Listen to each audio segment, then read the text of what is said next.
안녕하세요. 오늘도 썰투쇼를 찾아주셔서 감사합니다. 여러분들의 구독과 좋아요 영상 제작에 큰 힘이 됩니다. 구독과 좋아요 눌러주세요. 우리의 시작. 나는 그를 처음 만났던 순간을 아직도 기억한다. 우리는 같은 대학교에서 만났다. 나는 문과대 학생이었고 그는 공대를 다녔다. 처음에는 우연히 마주친 정도였지만 동아리 활동을 함께 하면서 자연스럽게 친해졌다. 그는 남들보다 유난히 야망이 컸다. 나는 평범하게 살기 싫어. 그가 종종 하던 말이었다. 나는 그런 그의 태도가 멋있게 느껴졌다. 어릴 때부터 현실적인 삶을 강요받으며 살아왔던 내게 그가 품은 커다란 꿈은 신기하기도 하고 부럽기도 했다. 처음에는 가볍게 만났다. 하지만 그는 예상보다 더 다정한 사람이었다. 나보다 먼저 와서 기다리고 작은 일에도 고마움을 표현하고 늘 나를 위해 시간을 냈다. 비가 오는 날이면 우산을 들고 찾아오고 밤늦게까지 함께 과제를 하다가도 피곤한 내 얼굴을 보고 먼저 쉬라고 말해주었다. 나는 그런 사람과 함께라면 어떤 삶이든 감당할 수 있을 것 같았다. 그가 가진 것이 많지 않다는 것은 중요하지 않았다. 그는 나를 아껴주었고 늘 꿈을 이야기했다. 그리고 그 꿈은 언젠가 현실이 될 거라고 믿었다. 하지만 우리의 사랑이 그렇게 순탄하기만 했던 것은 아니었다. 사랑, 그리고 예상치 못한 현실. 우리는 열렬히 사랑했다. 가끔씩 데이트 비용이 부담스러울 때도 있었지만 함께라면 그 무엇도 문제가 되지 않았다. 그런데 졸업을 앞두고 상황이 변하기 시작했다. 나는 빠르게 취업을 준비했고 그는 공대를 나왔지만 전공과는 전혀 다른 길을 고민하고 있었다. 평생 회사 다니는 건 못할 것 같아. 그는 심각한 얼굴로 말했다. 나는 처음엔 대수롭지 않게 넘겼다. 누구나 사회생활을 앞두면 불안을 느끼는 법이니까. 하지만 그의 고민은 단순한 불안이 아니었다. 그는 진짜 하고 싶은 일을 찾고 싶어 했다. 나는 그게 뭐든 괜찮다고 생각했다. 그러던 어느 날 나는 예상치 못한 소식을 듣게 되었다. 나 의학전문대학원 준비할까 해. 순간 귀를 의심했다. 뭐? 의사가 되고 싶어. 단순히 돈 때문에가 아니라 정말 의미 있는 일을 하고 싶어. 사람을 살리는 일이잖아. 나는 잠시 할 말을 잃었다. 의학 전문 대학원을 가려면 지금까지 배운 전공과는 전혀 다른 공부를 다시 해야 한다. 그건 몇 개월 노력한다고 되는 일이 아니다. 무엇보다도 돈이 너무 많이 들었다. 하지만 그는 단호했다. 난 평범한 회사원으로 늙어가고 싶지 않아. 나는 그 말에 흔들렸다. 예상치 못한 임신, 그리고 결혼. 그의 고민이 깊어지던 어느 날 나는 임신 사실을 알게 되었다. 한동안 아무 말도 하지 못했다. 막막하고 두려웠다. 우리는 아직 학생이었고 미래는 불확실했다. 그가 의전원을 준비하려면 적어도 몇 년은 수입이 없을 것이고 그 사이 나는 출산과 육아를 감당해야 했다. 나는 솔직하게 말했다. 우리 이 아이를 키울 수 있을까? 그는 내 손을 꼭 잡았다. 당연하지 나는 너를 떠나지 않을 거야. 그 말에 안도했지만 한편으로는 현실적인 고민이 더 커졌다. 양가 부모님께 말씀을 드리자 예상대로 반응은 극과 극이었다. 우리 집에서는 처음엔 크게 반대했지만 결국 책임을 져야 한다면 져야지라며 결혼을 허락해 주셨다. 하지만 그의 부모님 반응은 달랐다. 내가 무슨 돈으로 가정을 꾸리겠다고? 그의 어머니는 싸늘하게 말했다. 그의 집안은 우리보다 더 어려운 형편이었다. 당장 생계도 힘든데 아들이 의사가 되겠다고 무모한 도전을 하는 것도 모자라 결혼까지 하겠다는 소리를 들으니 부모님 입장에서는 황당했을 것이다. 하지만 그는 흔들리지 않았다. 책임지게요. 무슨 일이 있어도. 결국 우리는 결혼을 하게 되었다. 하지만 결혼 준비는 사실상 내 부모님이 도맡아 했다. 예단, 예물은커녕 신혼집 마련조차 그의 집에서는 도와줄 수 없었다. 모든 비용을 우리 부모님이 감당했다. 그때만 해도 나는 그것이 전혀 문제되지 않았다. 사랑하는 사람과 가정을 이루는 것이 가장 중요하다고 믿었으니까. 불안한 시작. 결혼식을 올리고 신혼집으로 들어갔다. 전셋집이긴 했지만 그래도 깔끔한 곳이었다. 나는 그곳에서 우리만의 가정을 꿈꿨다. 하지만 남편은 신혼생활을 즐길 여유가 없었다. 그는 곧장 의학 전문 대학원 입시 준비를 시작했다. 매일 도서관에서 살다시피 했고 집에 돌아오면 녹초가 되어 쓰러졌다. 처음에는 그런 그를 이해하려 했다. 내가 할 수 있는 한 도왔다. 밥 먹었어. 너무 무리하지 마. 그런 말밖에 해줄 수 없었다. 나는 회사에서 일하고 돌아와 집안일을 도맡았다. 남편은 공부에 집중할 수 있도록 노력했고 가끔씩 지칠 때면 그를 위로해 주었다. 하지만 시간이 지나면서 점점 나도 지쳐갔다. 그는 시험을 한 번, 두 번 떨어졌다. 그럴 때마다 분위기는 점점 무거워졌다. 괜찮아, 다음엔 붙을 거야. 나는 항상 그렇게 말했지만 속으로는 불안했다. 나는 회사에서 일을 하고 돌아오면 온몸이 녹초가 되었다. 그런데도 그는 집안일을 돕지 않았다. 공부에 집중해야 한다는 이유로 모든 것을 나에게 맡겼다. 처음에는 당연하게 여겼다. 내가 조금만 더 힘내면 된다고 생각했다. 하지만 남편은 점점 나의 희생을 당연하게 받아들이기 시작했다. 희생이 당연해지는 순간, 내가 퇴근 후 저녁을 차려놓고 있으면 남편은 아무 말 없이 앉아서 밥을 먹었다. 설거지를 하면서 속으로 중얼거렸다. 내가 힘든 건 괜찮아. 지금은 그를 위해 버티는 시기니까.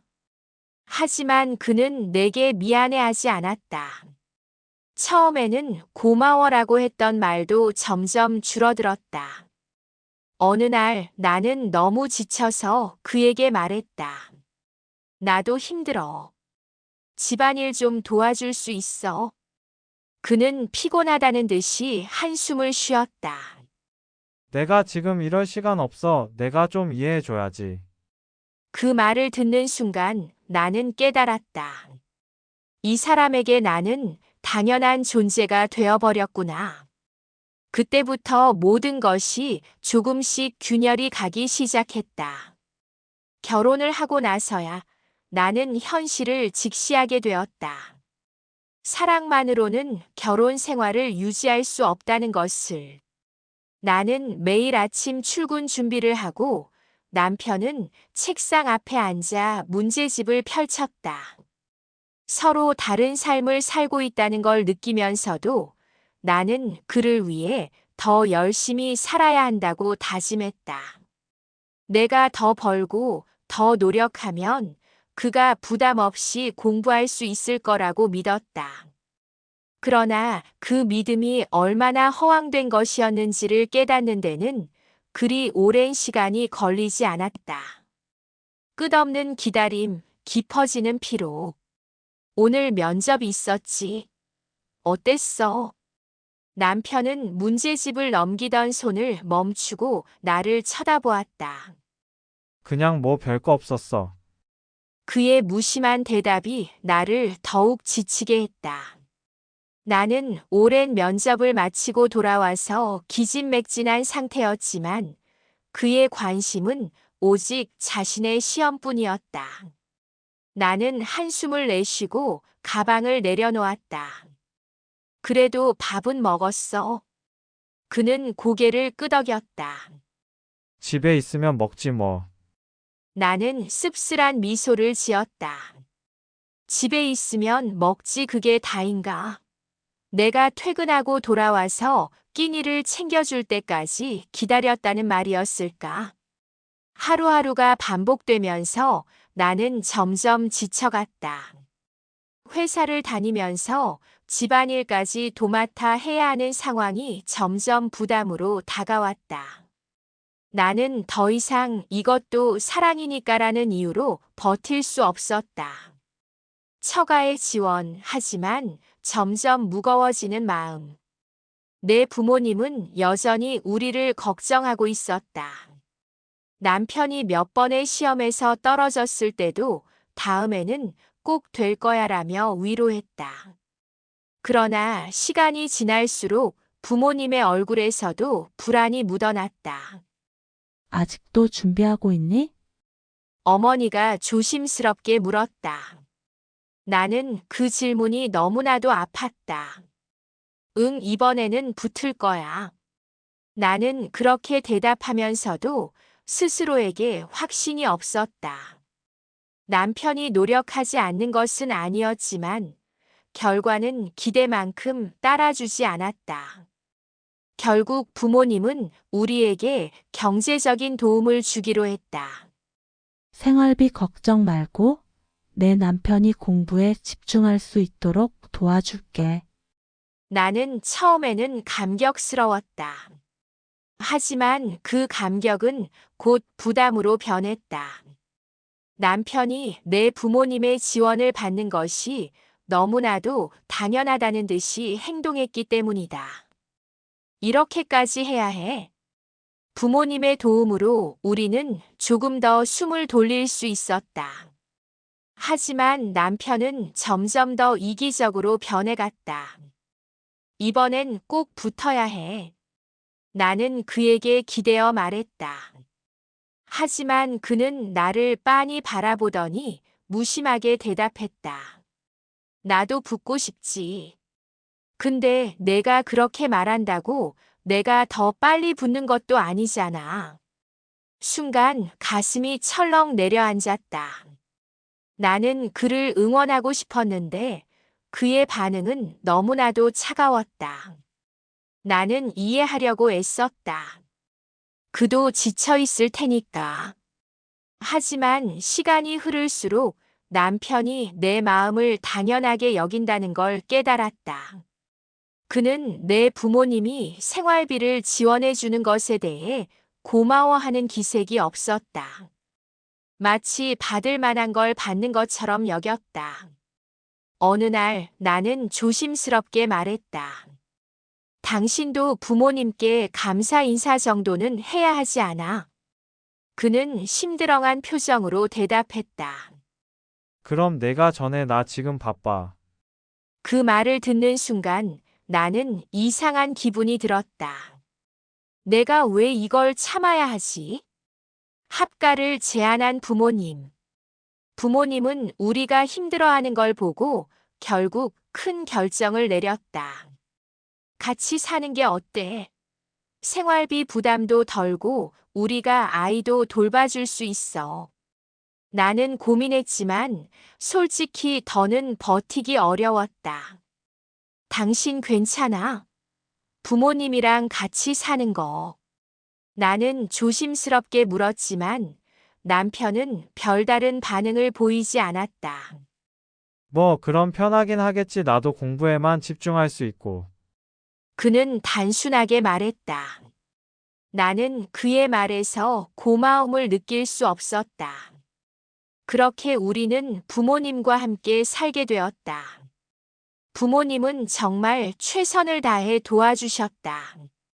아이를 돌봐주셨고 식사도 챙겨주셨다. 남편은 공부에만 전념할 수 있는 환경을 갖게 되었지만 나는 점점 더 가정 내에서 희생하는 사람이 되어가고 있었다. 당연한 존재가 되어가는 느낌. 남편은 합가한 후 더는 집안일에 손을 대지 않았다. 공부해야 한다는 이유로 모든 것을 나와 부모님에게 맡겼다. 나는 퇴근 후에도 여전히 집안일을 하고 아이를 돌봐야 했다. 하지만 남편은 아무런 고민도 부담도 없는 듯 했다. 나 진짜 공부할 거 많아. 저녁은 그냥 대충 시켜 먹을까? 그의 말투는 마치 내가 알아서 해라는 뜻이었다. 나는 입술을 깨물었다. 이건 내가 꿈꿨던 결혼이 아니야. 점점 더 지쳐갔다. 하지만 나는 그를 위해 참아야 한다고 믿었다. 마침내 합격하지만. 그리고 마침내 남편은 의학 전문 대학원에 합격했다. 나는 울컥했다. 너무 기뻤다. 드디어 해냈구나. 나는 그의 손을 잡으며 말했다. 하지만 그는 그냥 무덤덤하게 웃으며 말했다. 뭐, 당연히 될 줄 알았지. 나는 그 순간 너무나도 허탈했다. 내가 우리 부모님이 이렇게까지 헌신하고 희생한 시간을 그는 당연한 것으로 여겼다. 그 순간 나는 처음으로 생각했다. 이 사람 정말 변한 걸까? 아니면 원래 이런 사람이었던 걸까? 그 사람이 달라졌다고 느꼈다. 남편이 의학 전문 대학원에 합격한 순간 나는 모든 것이 보상받은 기분이었다. 그동안의 희생이 헛되지 않았다는 안도감, 그리고 이제야 우리도 좀 더 나은 삶을 살 수 있을 것이라는 희망. 나는 그를 위해 아낌없이 헌신했고 부모님도 많은 것을 포기하면서까지 지원해 주었다. 그런데 정작 합격한 그는 무덤덤했다. 이제 시작이야. 나는 그가 조금 더 기뻐해 줄 줄 알았다. 함께 고생한 지난 시간들을 되돌아보며 고맙다고 한마디쯤 해줄 줄 알았다. 하지만 그의 태도는 차가웠다. 나는 순간 묘한 기분이 들었다. 뭔가 이상해. 이 사람이 이렇게 변한 걸까? 아니면 원래 이랬던 걸까? 처음 느낀 거리감. 의학 전문 대학원에 들어간 그는 더 바빠졌다. 하지만 그것은 당연한 일이었다. 나는 여전히 그를 응원했고 그가 공부에 집중할 수 있도록 최선을 다했다. 문제는 그의 태도였다. 오늘 하루 어땠어? 퇴근 후 집에 돌아오면 나는 여전히 그에게 먼저 말을 걸었다. 그런데 그의 반응은 예전과 달랐다. 그냥 바빴지 너는? 그는 내 대답을 기다리지도 않고 휴대폰을 확인하며 고개를 끄덕일 뿐이었다. 나는 한숨을 삼키며 씻으러 갔다. 이런 날이 하루 이틀 점점 늘어나면서 나는 이상한 기분이 들기 시작했다. 그가 나를 점점 필요 없는 사람처럼 대하는 것 같았다. 내가 왜 내 눈치를 봐야 해? 의전원 생활이 시작된 후 그는 점점 더 바빠졌다. 하지만 바쁘다는 이유로 모든 것을 무시해도 되는 걸까?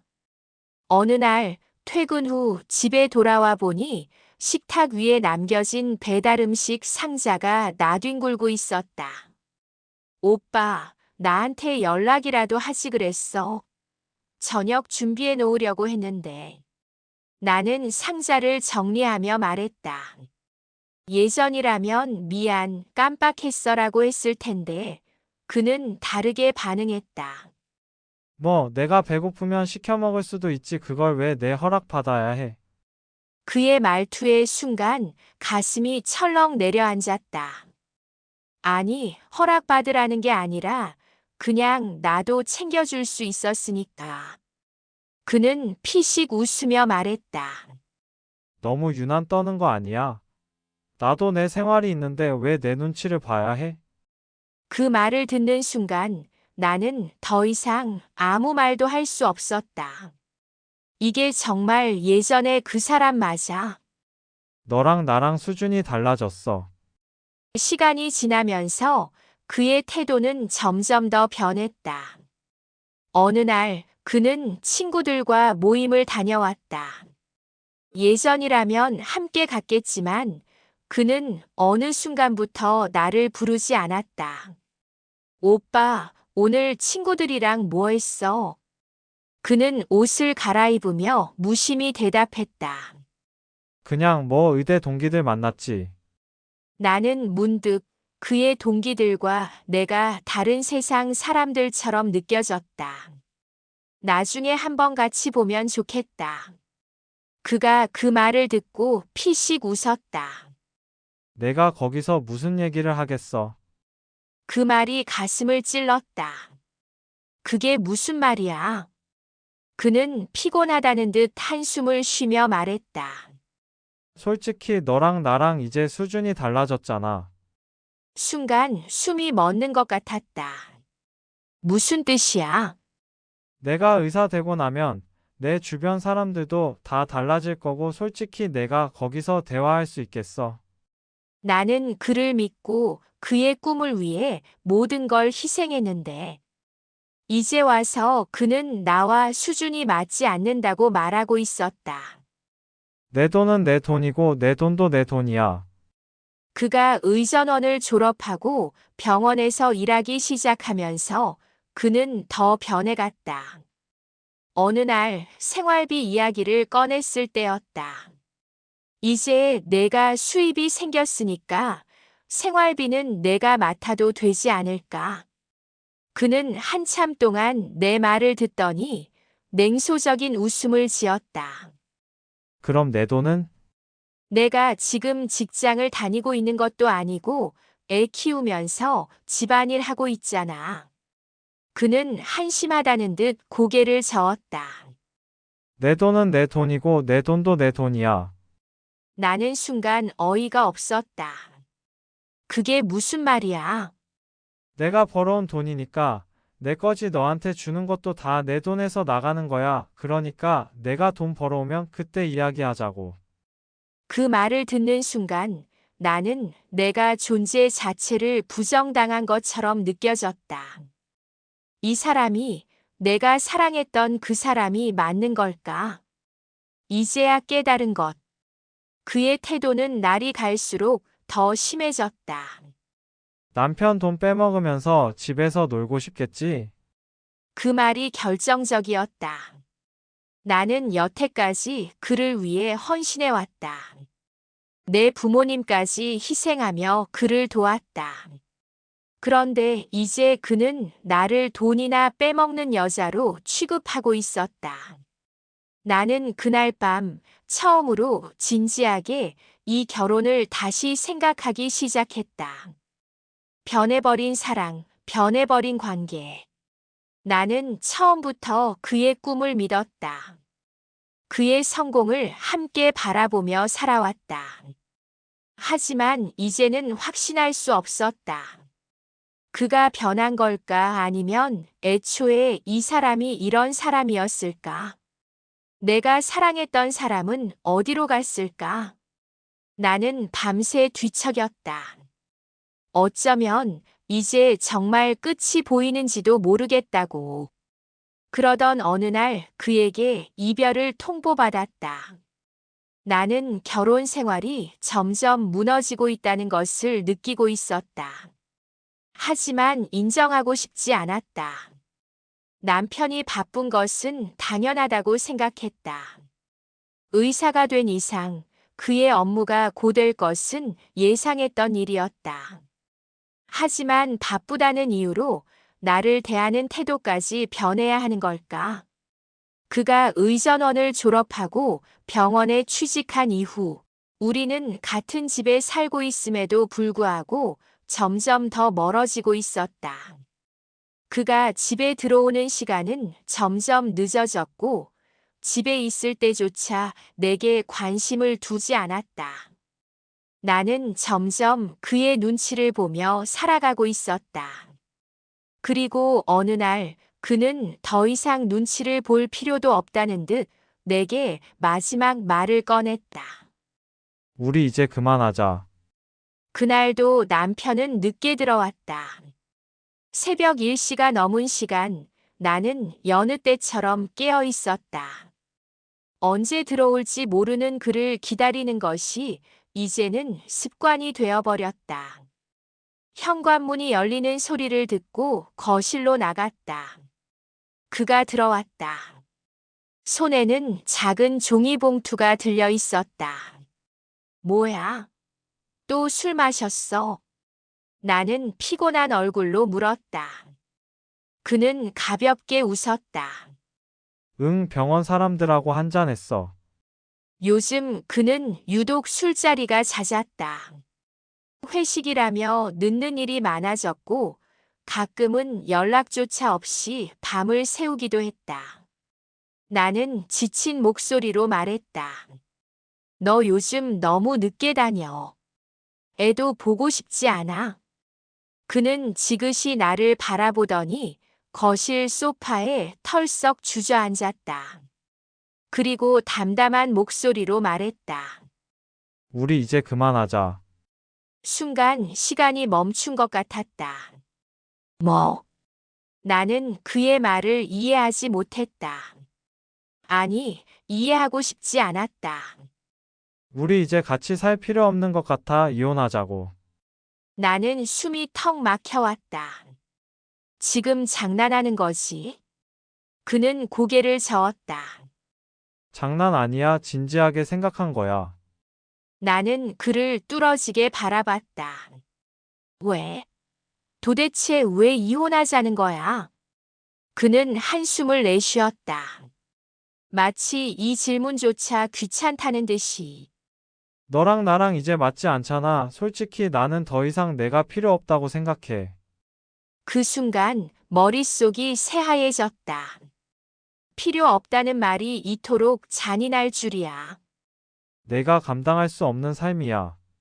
나는 할 말을 잃었다. 그게 무슨 뜻이야? 그는 나를 똑바로 쳐다보며 말했다. 나는 이제 의사야. 내 주변 사람들도 다 달라졌어. 너랑은 이제 수준이 안 맞아. 그 말이 가슴을 후벼 팠다. 그러니까 나는 내가 내 옆에 있는 게 부담스러워. 솔직히 말해서 내가 지금 하는 역할이 뭐야? 그냥 집에서 놀면서 애 보는 거? 나는 숨이 막혔다. 놀다니 나는 너를 위해서 모든 걸 희생했어. 내가 의사 되기까지 내가 어떻게 했는지 알아. 그는 피식 웃었다. 그러니까 이제 내 몫을 다한 거지. 더 이상 붙잡을 이유가 없잖아. 나는 그를 멍하니 바라봤다. 너 원래 이런 사람이었어. 그는 내 질문에 대답하지 않았다.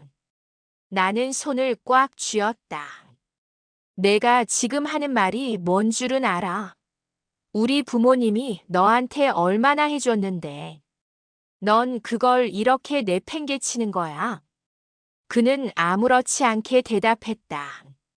나도 힘들게 공부했어. 내 노력도 있었어. 그리고 이제는 더 좋은 인연을 찾고 싶어. 나는 순간 귀를 의심했다.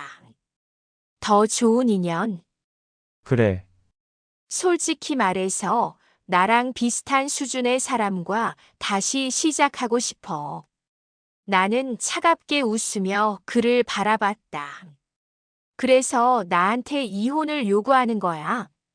그냥 더 나은 여자 찾고 싶어서. 그는 대답하지 않았다. 그 침묵이 무엇을 의미하는지 나는 알 수 있었다.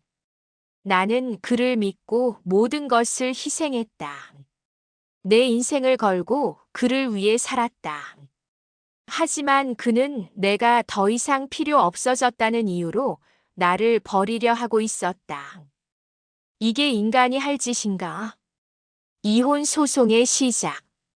나는 그날 밤 뜬 눈으로 밤을 새웠다. 한편으로는 믿을 수 없었고, 한편으로는 더 이상 이 남자와 살고 싶지 않았다. 그는 며칠 후 정식으로 이혼 서류를 준비해 왔다. 내가 먼저 싸우려고 하면 피곤해질 거야. 그냥 조용히 끝내는 게 낫지 않아? 나는 아무 말도 하지 않았다. 그는 자신이 유리할 거라고 생각하는 눈치였다. 하지만 나는 가만히 당하고 있을 생각이 없었다. 나는 변호사를 찾아갔다. 그리고 내가 남편을 위해 얼마나 많은 걸 희생했는지 차근차근 정리하기 시작했다. 이 싸움에서 절대 밀려서는 안 된다고 다짐하면서. 끝과 시작. 그날 이후 집안의 공기는 무겁게 가라앉았다. 남편은 여전히 같은 집에서 생활했지만 이제 더 이상 나와 식사를 함께하지 않았고 나를 대할 때조차 최소한의 예의조차 지키지 않았다. 마치 내가 이미 그의 인생에서 삭제된 존재인 것처럼. 나는 매일 밤 침대에 누워 생각했다. 이 사람이 변한 걸까? 아니면 애초부터 이런 사람이었던 걸까? 남편을 위해 모든 걸 희생했던 지난 세월이 허망하게 느껴졌다. 한때는 그가 꿈을 이루는 모습을 함께 기뻐할 날이 올 거라고 믿었다. 하지만 그는 성공과 함께 나를 버렸다. 너는 이제 내 삶에 필요 없어라는 말처럼 들렸다. 나는 더 이상 이 상황을 감당할 이유가 없었다. 나는 싸우기로 결심했다. 이혼 소송, 시작되는 전쟁. 그는 내가 조용히 이혼에 응할 줄 알았다. 괜한 싸움하지 말자. 나도 내가 원하는 건 어느 정도 맞춰줄 생각이야. 이 말을 들은 순간 나는 피식 웃었다. 내가 원하는 대로만 맞추겠다는 거 아니야. 그는 내 눈을 피하며 말했다. 괜히 감정적으로 나서지 말라는 거야. 내가 싸우려고 들면 나도 가만히 있을 수 없잖아. 나는 가만히 그의 얼굴을 바라봤다. 그 눈빛 속에는 자신이 유리할 것이라는 확신이 담겨 있었다. 내가 벌어온 돈이니까 내가 원하는 대로 가져갈 거다. 그렇게 말하고 싶었던 걸까? 나는 조용히 고개를 끄덕였다. 그래. 그럼 법대로 하자. 나는 곧바로 변호사를 찾아갔다. 그의 주장 이혼 사유는 내 탓이야. 그가 이혼 소장을 제출했을 때 나는 순간 눈을 의심했다. 아내와 처가의 지나친 간섭으로 인해 혼인 생활이 파탄났다. 처가의 경제적 지원으로 인해 나는 부당한 대우를 받았다. 아내는 경제적으로 무책임했으며 독박 육아를 주장하며 고의로 경제 활동을 회피했다. 나는 이 서류를 읽고 피가 거꾸로 솟는 기분이었다. 이게 지금 나한테 할 말이야. 나는 그를 위해 모든 걸 희생했다. 내 부모님까지 나서서 그를 도왔다. 그런데 이제 와서 처가의 간섭 때문이라고. 생활비를 지원받은 게 부당한 대우라고. 나는 처음으로 깨달았다. 이 사람은 나를 버리는 것만이 아니라 내 인생 자체를 부정하려 한다는 것을. 그의 뻔뻔한 요구 재산 분할, 신혼집 반반. 나는 소장을 읽으며 터무니없는 문장을 발견했다. 신혼집 지분 50%를 재산 분할로 요구한다.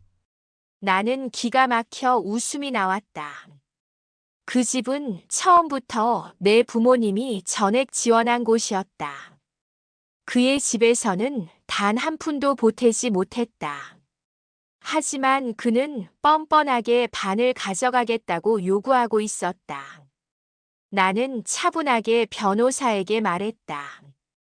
그 집 제 명의로 되어 있습니다. 변호사는 고개를 끄덕였다. 그렇다면 남편이 집의 가치 상승에 기여한 증거가 있어야 합니다. 나는 단호하게 말했다. 없어요. 그는 한 번도 생활비를 부담한 적이 없어요. 신혼 때부터 처가의 도움을 받았고 의전원 다닐 때도 모든 생활비를 부모님이 내주셨어요. 변호사는 고개를 끄덕이며 자료를 정리하기 시작했다. 좋습니다. 그럼 이 부분을 확실히 반박해보죠. 나는 그 순간 절대로 이 싸움에서 밀릴 수 없다는 것을 깨달았다. 반경 내가 가진 것도 내 노력의 일부야. 나는 남편이 성공하기까지의 과정을 세세하게 정리하기 시작했다. 의학 전문 대학원 입학 전. 남편은 수년간 공부만 했으며 생활비는 내가 벌거나 부모님이 지원했다. 당시 남편이 단독으로 낸 돈은 없었다. 의전원 재학 중. 남편이 공부하는 동안 처가에서 매달 생활비를 지원했다. 처가 덕분에 그는 등록금과 생활비 걱정 없이 공부에만 전념할 수 있었다. 의사로서 자리 잡기까지. 병원 개원을 위한 초기 자금은 부부 공동 재산에서 나갔다. 나는 변호사를 통해 이 모든 자료를 법원에 제출했다. 남편이 현재 가지고 있는 경제적 기반은 오롯이 본인의 노력으로 이루어진 것이 아닙니다. 배우자와 처가의 전폭적인 지원 없이는 불가능했던 일입니다. 이 사실이 받아들여진다면 남편이 주장하는 내가 번 돈이니까 내 거다라는 논리는 힘을 잃게 될 것이었다. 법원의 판단, 그리고 반격의 결과. 법원은 남편의 주장을 기각했다. 신혼집은 처가의 전액 지원으로 구입된 것이므로 남편이 지분을 주장할 수 없다. 남편이 병원을 개원하는데 사용한 돈 역시 부부 공동 재산에서 나갔기 때문에 아내에게도 해당 지분이 있다. 남편이 혼인 기간 중 독립적으로 경제 활동을 한 기간은 짧으며 대부분의 기간 동안 아내와 처가의 경제적 지원이 있었음을 인정한다. 남편은 충격을 받은 듯 보였다. 그는 처음에는 자신이 이혼을 요구했고 모든 걸 자신이 원하는 대로 가져갈 수 있을 거라고 확신했던 것이다. 그러나 법원의 판결은 달랐다. 재산 형성 과정에서 남편이 단독으로 기여한 부분이 크다고 보기 어렵다. 따라서 아내에게도 정당한 재산 분할이 이루어져야 한다. 나는 내 몫을 당당히 찾아왔다. 이제야 나는 내 자신을 지켜낸 것 같았다. 이혼 후 새로운 시작. 이혼이 성립된 후 나는 부모님과 함께 지내기로 했다. 처음에는 많이 울었다. 억울하고 분노가 치밀었고 허망하기도 했다. 하지만 시간이 지날수록 한 가지 확실한 것은 이혼은 끝이 아니라 새로운 시작이라는 것이었다. 나는 이제 더 이상 남편의 뒷바라지를 할 필요가 없었다. 내 인생을 살 수 있었다. 그리고 무엇보다 나는 깨달았다. 사랑은 헌신이 아니라 서로를 존중하는 것이었어야 했다는 것을. 무너진 후에야 보이는 것들이 보이기 시작했다. 이혼을 하고 나니 모든 것이 멈춘 듯 했다. 그날 법원을 나와 택시를 탔을 때 세상이 조용해진 느낌이었다. 나는 차창에 기대어 흐릿한 도시의 불빛을 바라보았다. 어디서부터 잘못된 걸까? 아니, 애초에 잘못이라는 단어를 적용할 수 있는 일이었을까? 운전기사가 거울 너머로 나를 한번 쳐다봤다. 나는 얼굴을 감싸 쥐었다. 끝났어. 이제 정말 끝났어. 그런데 끝났다는 실감이 들지 않았다. 집으로 돌아온 후 끝이 아닌 시작. 부모님 집에 도착했을 때 엄마는 말없이 나를 안아주었다. 잘했어. 나는 그 말을 듣자마자 울컥했다. 하지만 애써 참았다. 울지 않기로 했으니까. 방에 들어가자마자 나는 가방을 내려놓고 멍하니 앉아 있었다. 벽을 바라봤다. 아무것도 달라지지 않은 듯한데 사실은 모든 게 변해버렸다.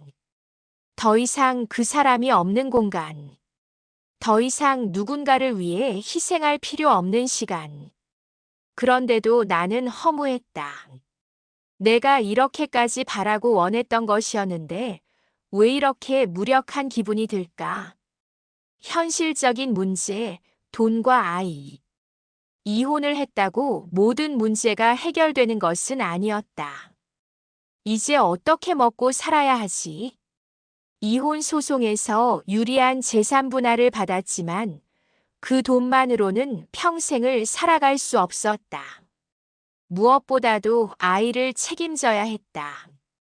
전 남편은 처음에는 공동 양육을 하겠다고 했지만 결국은 양육비만 보내는 식으로 정리되었다. 그의 인생에는 부모로서의 역할조차 의무가 아니었나 보다. 나는 다시 일해야 했다. 하지만 경력 단절이 길어질수록 직장을 구하는 것은 쉬운 일이 아니었다.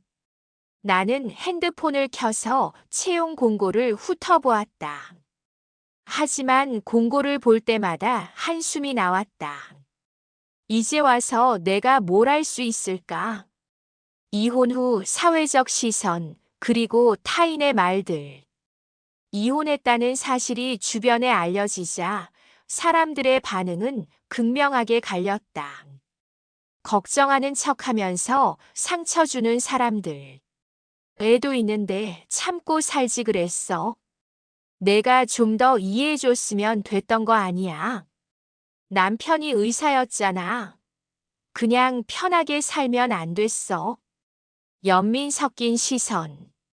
이제 너 어떻게 살려고? 앞으로 힘들 텐데 괜찮겠어?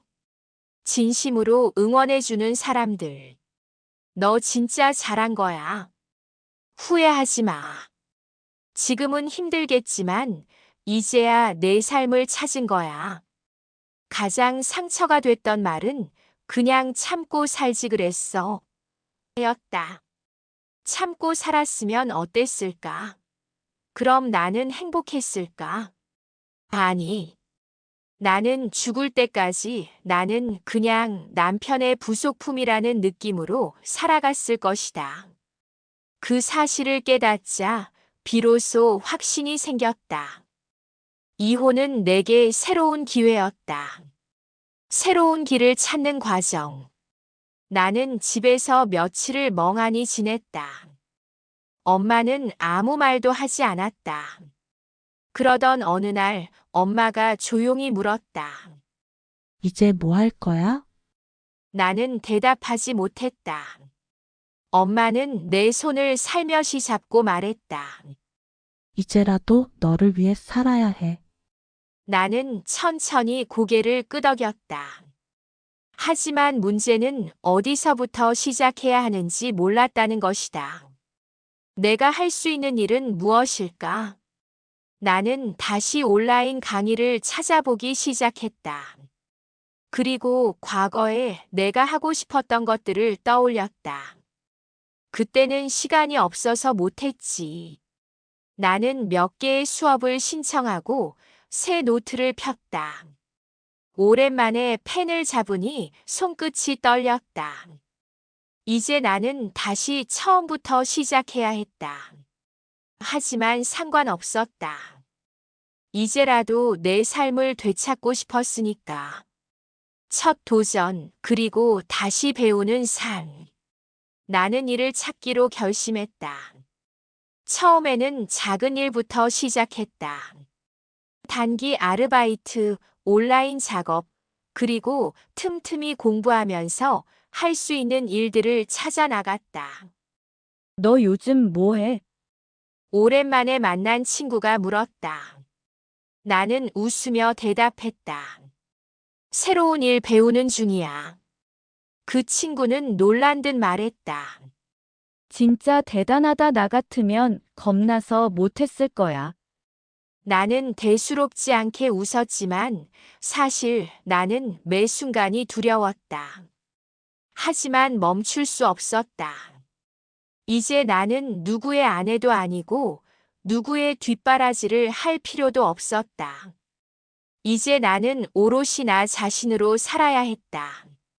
아이와의 관계, 다시 채워지는 마음. 나는 아이와 보내는 시간을 더 소중하게 여기기로 했다. 이혼을 했다고 해서 엄마로서의 역할이 사라지는 건 아니었다. 오히려 이제야 진짜 엄마가 될 기회를 얻은 것 같았다. 어느 날 아이가 내 손을 꼭 잡으며 말했다. 엄마, 이제 행복해? 나는 순간 목이 메었다. 아이가 내 마음을 다 알고 있었다는 걸 깨달았다. 나는 아이를 꼭 안으며 말했다. 응, 엄마 이제 행복할 거야.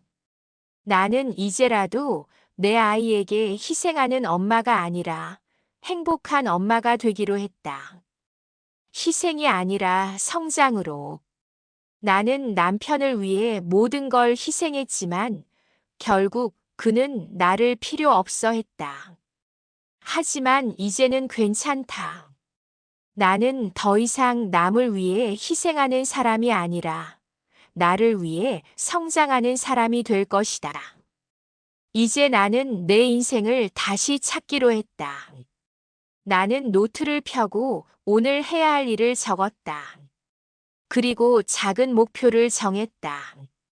이제부터 나는 한 걸음씩 나아간다.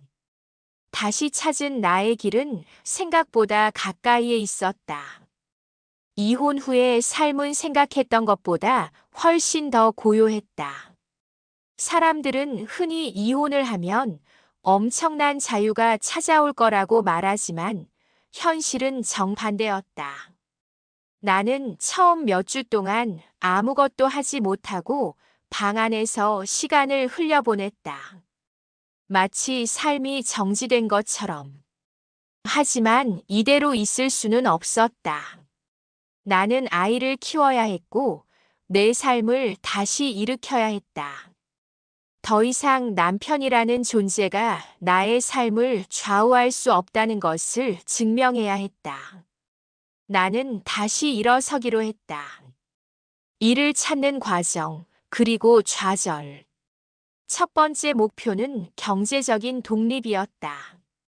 나는 수많은 구직 사이트를 뒤적였지만 현실은 녹록지 않았다. 경력 단절이 길어서 힘들겠네요. 일을 다시 시작하려면 낮은 연봉이라도 감수하셔야 해요. 자녀 양육과 병행하기엔 어려울 수도 있는데 괜찮으세요? 나는 인터뷰를 다닐 때마다 들었던 말들을 떠올리며 한숨을 쉬었다. 이력서를 제출하고 면접을 보면 처음에는 긍정적인 반응을 보이던 채용 담당자들이 결국은 비슷한 결론을 내렸다. 경력 공백이 너무 길다. 나는 그 말이 곧 우리는 새로운 사람을 원하지, 과거에 멈춘 사람을 원하지 않는다는 뜻이라는 걸 알았다. 새로운 기회를 찾다. 하지만 포기할 수는 없었다. 나는 곧바로 방향을 바꿨다. 기존의 경력을 살리는 것이 어렵다면 새로운 분야를 배워야 했다. 나는 예전부터 관심이 있었던 일을 떠올렸다. 글을 쓰는 일, 온라인 비즈니스, 컨설팅 및 교육 관련 직업. 나는 이 세 가지 중에서 가장 현실적으로 빠르게 시작할 수 있는 것을 선택하기로 했다. 나는 온라인 강의를 들으면서 공부를 시작했고, 관련된 무료 자료를 찾아가며 하루하루 익혀나갔다. 새로운 일을 배우는 과정은 쉽지 않았다. 머릿속이 멍해질 때도 있었고, 내가 잘할 수 있을까? 라는 불안감이 나를 괴롭히기도 했다. 하지만 멈추지 않았다. 나는 이제야 비로소 내 삶을 위해 무언가를 배우고 있다는 것을 깨달았다. 첫 번째 성과 그리고 용기. 몇 개월 동안 준비한 끝에 나는 작은 프로젝트를 하나 맡게 되었다. 그것은 대단한 일이 아니었지만 내 힘으로 첫 번째 돈을 벌었다는 사실이 너무나도 소중했다. 아이를 재우고 혼자 거실에 앉아 결제 내역을 확인하는 순간 나는 울컥했다. 이건 내 힘으로 번 돈이다. 나는 혼자서도 할 수 있다. 이제 나는 남편에게 기대지 않아도 된다. 그 순간 나는 깨달았다. 이제야 나는 진짜 나 자신으로 살아가기 시작했다는 것을. 아이와의 시간, 그리고 새로운 다짐. 어느 날 아이와 함께 공원에 갔을 때였다. 엄마, 이제 일 안 해? 나는 잠시 멈칫했다. 아이는 내가 전업주부였던 시절을 기억하고 있었고, 내가 밖에서 일하는 모습을 본 적이 없었다. 아니, 엄마도 이제 일해. 엄마도 돈 벌어야지. 아이의 눈이 동그랗게 커졌다. 엄마도 돈 벌어? 나는 웃으며 고개를 끄덕였다. 응. 엄마도 하고 싶은 일이 많아. 그 순간 아이가 환하게 웃었다. 그럼 엄마도 슈퍼맨이야? 나는 아이를 꼭 안아주었다.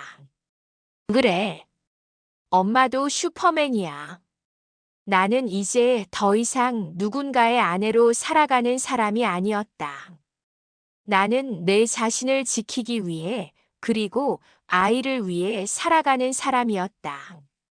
그 후 전 남편과의 마지막 만남이 있었다.